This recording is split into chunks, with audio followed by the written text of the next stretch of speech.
CM 365, all about Carnatic music.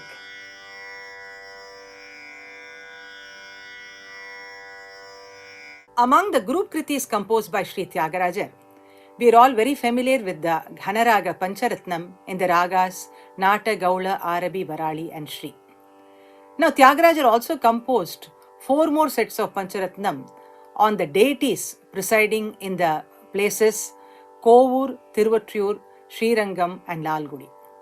Today I'll be sharing something interesting about the Kovur Pancharatnam, which also has a beautiful incident narrated about how and why he composed these compositions.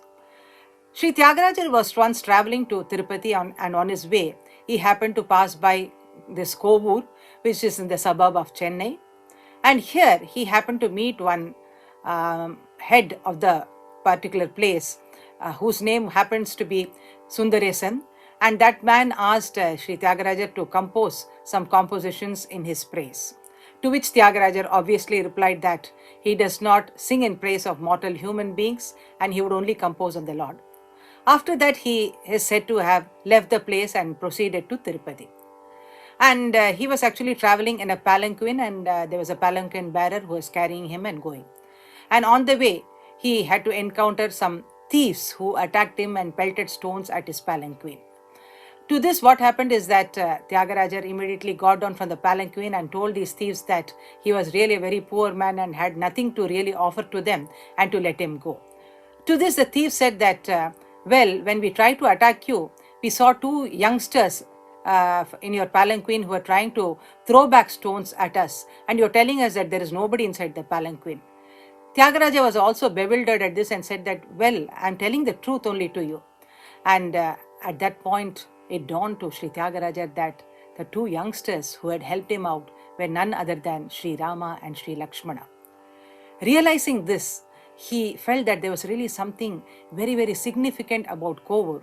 So again, he came back to Kovur, and there he happened to compose 5 beautiful compositions on the Sundareswarar who adorned that particular temple, the Lord who adorned that temple. He composed 5 beautiful compositions.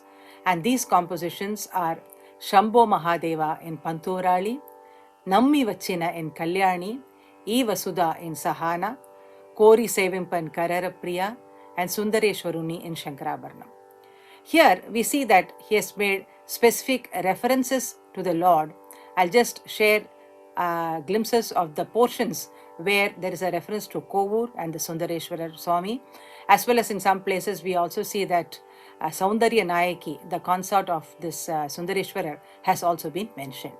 In the first composition, Shambho Mahadeva, we see in the Charanam, Parabadaya Karabrigadara Haragangadara Tarani. In the last part, Surabrunda Kiritamani Varani Rajita Pada Gopuravasa Sundaresha Kirisha Parat Parabhavagara. So similarly in Nammi Vachina we see Kommani Paramula Nosage Kovuri Suldaresha. Again in the Charanam of the same composition you see Nada Rupa Shri Saundarya Nayaki Pate Vedavada Rahita Tyagaraja Varada Sundareshwar Rani No Nubniva. So there's a mention of both Sundareshwarar and Saundarya Nayaki here. In the next composition we see in E Vasudha, he mentions Bhavu Kamu Galgi Vardillu Kori Sundaresha Girisha.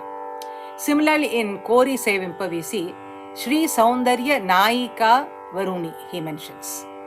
In the next composition, Sundareshwaruni in Shankarabharanam, there are 3 charanas, and he says that, will one who have the mind to see any other god after seeing this beautiful darshan of Sundaresha. That is, after having this great darshan of Sundaresha, one will never have the mind actually to see any other Lord.